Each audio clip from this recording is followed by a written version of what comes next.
Hello, হ্যাঁ আপনি তো উপরে আসেন তো, এখনই আসেন। আচ্ছা ঠিক আছে।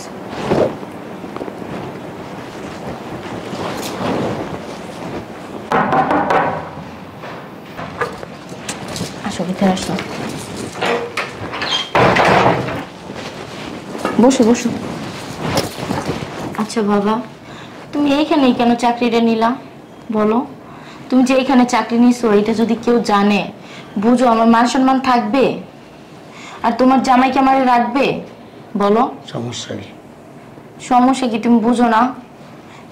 তোমার জামাই জানে, আমার শ্বশুরবাড়ির লোক সবাই জানে যে আমার কেউই নাই। শোনো আব্বা, আমার শ্বশুরবাড়ির মানুষ যদি জানে যে তুমি আমার বাপ, তাহলে কি তারা আমারে রাখবে? বিশেষ করে তোমার জামাইকে আমারে রাখবে? নগদ আমারে তালাক দিয়ে দিবে। কারণ তারা জানে যে আমি এতিম, আমার মা বাপ আত্মীয় স্বজন কেউ নাই এই পৃথিবীতে। গামায় গেছো গা। তোর জামাই আসলে খুব ভালো মানুষ, জানলেও সমস্যা হইব না। ওর মতো লোক হয় না, খুব অমায়িক লোক। ওর মনটাও খুব ভালো, আর গরিব মানুষরা খুব পছন্দ করে। আমি গেটে থাকি তো অনেক সময় দেখি অনেক অসহায় দুস্থ মানুষ ওদিক দিয়ে যায়, সে ডাক দেয়, ডাইকা জিজ্ঞেস করে মুরব্বী আপনার ছেলে মেয়ে নাই, বা মহিলা হইলে জিজ্ঞেস করে মা আপনার ছেলে মেয়ে নাই, আপনি কেন ভিক্ষা করেন? তারপরে পকেট থেকে জানোস 200, 500, অনেক সময় 1000 টাকাও দিয়ে দেয়। তো জামাইটা খুব ভালো মানুষ। মা তাও আব্বু, তুমি এক কাজ করো, তুমি গ্রামে চলে যাও প্লিজ আব্বা, আমি তোমার পায়ে পড়ি আব্বা। আব্বা ওরা যদি জানে যে তুমি আমার আব্বা, তাহলে ওরা আমার বাই করে দিব আব্বা। তুমি যাও গো আব্বা, চাকরি ছাইরে এখান থেকে। না আব্বা, তুমি চাকরি ছেড়ে যাবে গা, বলো। দুইটা এখানে বস, আপনি খেয়ে নেবেন, সময় মতো নামাজ পড়বেন। আমি মানে কি বলবো তোরে, আমি অবাক হয়ে যাই যে আমার পেটের সন্তান থাকলে বোধহয় আমার যদি ও ছেলে হইতো না, তারপরে বোধহয় আমার এরকম খোঁজ খবর রাখতো না। আবার যখন বাড়িতে ঢুকে, আঙ্কেল আপনার মুখটা শুকনা কেন? আপনি কি ভাবতেছেন? তুমি কি চাও যে আমি মেয়ে হয়ে তোমার ঘাট ধাক্কা দিয়ে বাইর করে দিই বাসা থেকে? ছি মা, এভাবে কেন বলস? হ্যাঁ, একটা কথা আর বলবা না। আমি 1 লাখ টাকা দিতে গ্রামে যাইয়া ছোটখাটো একটা চার দোকান দিবা, ঠিক আছে? আর একটাও কথা বাড়াবে না। যদি মাঝে মধ্যে লাগে আমাকে ফোন দেবো, আমি তোমাকে টাকা পাঠিয়ে দেবো। বসো এখানে।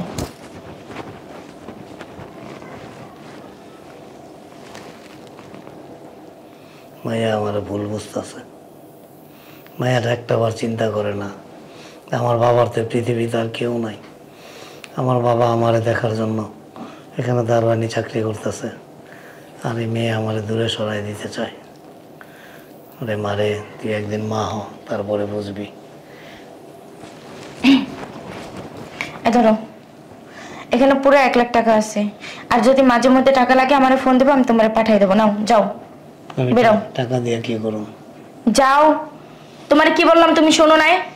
গ্রামে যাইয়া ছোটখাটো একটা চার দোকান নিয়ে নিবা। মারে, টাকার প্রতি যদি তোর বাবার লোক থাকতো, সর্বস্ব বিক্রি করে তোরে মানুষ করতাম না। বাবা এত ডায়লগ দিয়ে না তো, উঠো, ধরো ধরো টাকা ধরো। টাকা লাগবে না, ধরো, যাও। আপনি এখানে?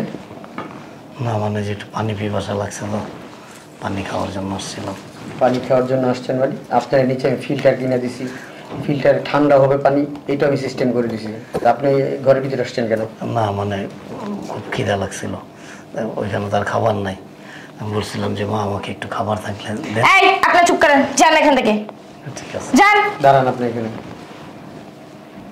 তুমি কি ওনাকে চিনো? আমি? হ্যাঁ। তুমি কি পাগল হয়ে গেছো? একে আমি তো তাও জানি না।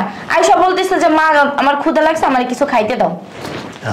খাবার চাইছিলাম, অনেক খিদা লাগছে, সকালে নাস্তা করছি না, আর কিচ্ছু খাই নাই।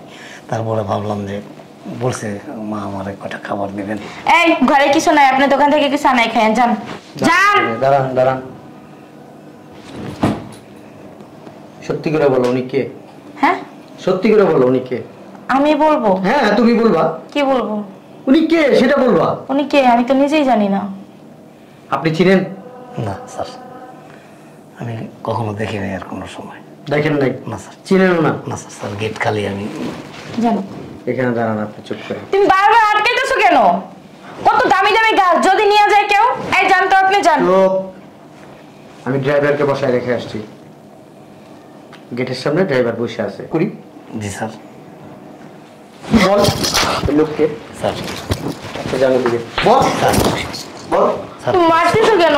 তো এখানে দাঁড়া বল স্যার মাইরেন না স্যার। আপনি জানো দিকে যান আপনি স্যার। কোথায় যান যান ওরে আজকে আমি এরকম মারবো স্যার। এটা আপনি চিন স্যার স্যার তুমি মারতেছো কেন? স্যার আপনি দুটো পায়ে পড়ি স্যার। স্যার মাইরেন না স্যার, মাইরেন না স্যার। সত্যি করে বলেন ওকে স্যার মাইরেন না সত্যি করে বলেন স্যার। স্যার আমি বলতেছি স্যার।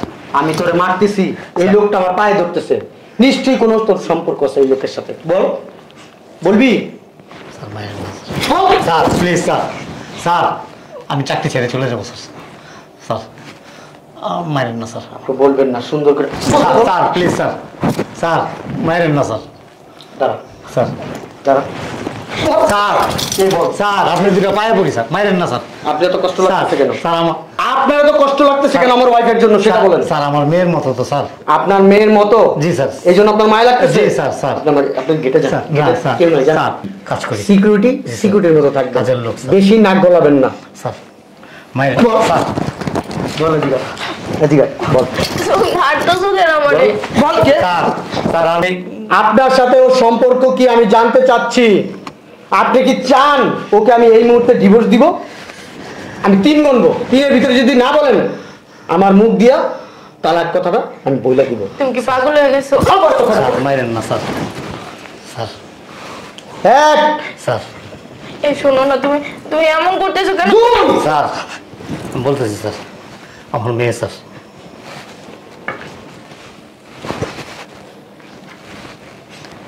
করছি পড়াশোনা করাইছি স্যার। তারপরে একটা সময় চাকরির জন্য ঢাকা শহরে আসছিল। তারপর কি হয়ে গেল আপনার সাথে কিভাবে কি হয়েছে আমি তো জানি না স্যার। ভাবছিলাম স্যার আমার পরিচয়টা পাওয়ার পর যদি ওর সংসারটা ভেঙে যায়, এই জন্য স্যার পরিচয়টা দেয়নি। প্লিজ স্যার ওর কোনো দোষ নাই।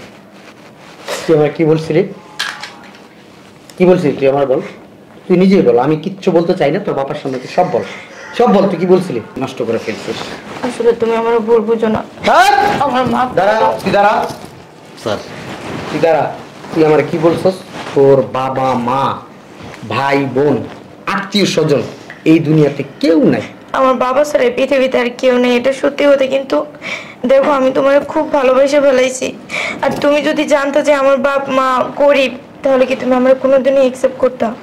এই জন্য আমি তোমার সাথে মিশা কথা বলছি। চুপ স্যার আমি চলে যাবো স্যার। একটু ওয়েট করবেন একটু প্লিজ স্যার প্লিজ ওরে কিছু বললেন? প্লিজ চুপ করে একটু দাঁড়ায় থাকি ওর সাথে আমি একটু কথা বলে নিই ও মিথ্যা কথা বলছে স্যার। কেন বলছে জানেন? চাকরিটা খুব দরকার ছিল স্যার। আচ্ছা ঠিক আছে আমার সাথে ওর সাথে একটু কথা বলতে দেন তারপর আপনি বলবেন কথা জি কোনো স্যার। কথা বলবেন না। জি স্যার। ঠিক আছে জি স্যার। শোন তুই আবার প্রথম দিন বলছিস না এই দুনিয়ায় তোর কেউ নাই আমি কিন্তু তোরে বিয়ে করতাম না আমি তোরে বিয়ে করছি কেন জানোস শুধু একটা কারণে এই দুনিয়াতে তোর কেউ নেই তুই এতিম এই কথাটা যখন বলছিস না আমার ভিতরে খুব খারাপ লাগছে কারণ আমার বাবা মা ঠিকই আছে কিন্তু আমার বাবা মা দেশের বাইরে থাকে বাবা মার জন্য যে কি একটা ভালোবাসা কি একটা মহব্বত কি একটা আবেগ সেটা আমি অনুভব করি তা আমি আমার ওই অনুভূতি থেকে আমি তোরে বিয়ে করছি আমি চাইছি তুই যাতে এই দুনিয়াতে আমি চাইছি এই দুনিয়াতে তোর কেউ নাই তুই এতিম তুই যাতে এটা কখনো অনুভব না করস এই জন্য আমার কি ইচ্ছা করতেছে জানোস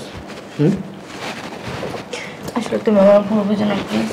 দেখো আমি ইচ্ছাকৃতভাবে করতে চাই না কোনোটাই, কারণ আমি যদি মিশা কথা না বলতাম তুমি আমার কখনোই ভালোবাসতে না। ভালোবাসা আল্লাহর তরফ থেকে আসে ঠিক আছে আপনার মেয়ে জিজ্ঞেস করে দেখেন বিয়ে করার পর্যন্ত এই পর্যন্ত বিয়ে করার পরে এই পর্যন্ত আপনার মেয়ের গায়ে কোনো হাত দিছে কিনা কোনোদিন না স্যার। তুমি ঠিক তুই কোনোদিন আচরণ করছি কিনা যথেষ্ট ভালো মানুষ স্যার। আর আপনার মেয়ে কিভাবে পারলো আমার সাথে এই ধরনের একটা নাটক করতে স্যার। আমি না আসলে অবাক হয়ে যেতেছি অবাক স্যার আমি যদি আপনি আমার উপরে রাগ করেন না মাইন্ড করেন না স্যার। আর কষ্ট নিয়েন না স্যার আমি যদি আপনার মেয়ের গায়ে হাত না দিতাম আপনি কখনোই সত্যি কথাটা বলতেন না আমি কিন্তু শোনেন আমি কিন্তু আরো 5 থেকে 7 মিনিট আগে আসছি আমি আইসা গেটটা খোলার সাথে সাথে আমি অনেক কিছু দেখলাম আপনাদের বাবা মেয়ের দেখলাম বিশেষ করে ওর আচরণটা দেখে আমার কাছে খুব খারাপ লাগছে ও যদি আমার বলতো আরো 1 বছর আগেও যদি বলতো আপনি ওর বাবা আমি কিন্তু ঠিকই মাইনা নিতাম মেনে নিতাম না? আমার ভিতরে কিন্তু ওই ধরনের অহংকার নাই। কে গরিব, কে ধনী, কে শিল্পপতি, আমার ভিতরে এইগুলা নাই। আমাদের বড় পরিচয় কি? আমরা মানুষ, মুসলমান। আমরা এক মুসলমান আরেক মুসলমানের পাশে। আপনার জায়গায় আমি থাকলে কোনোদিন এই মেয়ের পরিচয় দিতাম না, ত্যায্য পুত্র করে দিতাম এই মেয়েকে। না স্যার, বেইমানি করে নাই স্যার। বাবা তুমি আমার মাফ করে দাও, আমি বুঝতে পারিনি আসলে। ছোট মানুষ তো স্যার, কোনো উপায় ছিল না, কোনো ওয়ে ছিল না। ও যদি মিথ্যা কথা না বলতো চাকরিটা হইতো না স্যার। শুনুন, ওর যে পড়াশোনা, ওর এডুকেশন, ওর যে পড়াশোনা, ওর যে এডুকেশন, ও আমার এখানে না যেই কোনো অফিসে চাকরি পাইতো। হয় না স্যার, বাস্তব অনেক কঠিন স্যার। অনেক জায়গায় ঘুরছে স্যার। আমি স্যার অনেক জায়গায় গেছি স্যার, কোথাও চাকরি পাইনি স্যার। শুনুন, আমার বাবা দেশের বাইরে থাকে। জি স্যার। এখানে থাকে না। না স্যার। সেটা আপনি ভালো করে জানেন। হ্যাঁ, আজকে থেকে আপনি আমার গেটের সামনে বসবেন না। দারোয়ানির চাকরিটা আপনি করবেন না আমার বাসায়। ঠিক আছে স্যার। তুমি আব্বুরে তাড়াই দিও না। স্যার আমি চলে যাবো স্যার, তারপরে স্যার ওকে কষ্ট দিয়েন না স্যার। আপনার আমার কথা কিন্তু শেষ হয় নাই। আপনি এই দারোয়ানের টেবিলটা তার বসবেন না, দারোয়ানের চাকরিটা করবেন না। ঠিক আছে। তার মানে এই না যে আমার বাড়ি থেকে আপনি চলে যাবেন। আজকে থেকে আপনি আমার বাবা হয়ে থাকবেন, ওর বাবা না, আমার বাবা হয়ে থাকবেন। আমার বাড়িতে, আমার এই বাড়িতেই থাকবেন। আপনি ওইখানে বসবেন না, বসবেন আমার রুমে, আমার বেডরুমে, আমার রুমে। আপনার যা খুশি, যখন খুশি মিলে নেয় কথাটা না। আপনি এখন থেকে এখানেই থাকবেন, ঠিক আছে? যান, আপনি ভিতরে যান, ওইখানে রুম আছে, ওই রুমে যান। গেটে আর যাইতে হবে না, গেটে আর আপনাকে যেতে হবে না। যান স্যার। আপনি যান। স্যার বলবেন না। কি বলবেন? স্যার বলবেন না, আমার নাম ধরে ডাকবেন আজকে থেকে, ঠিক আছে? Okay sir.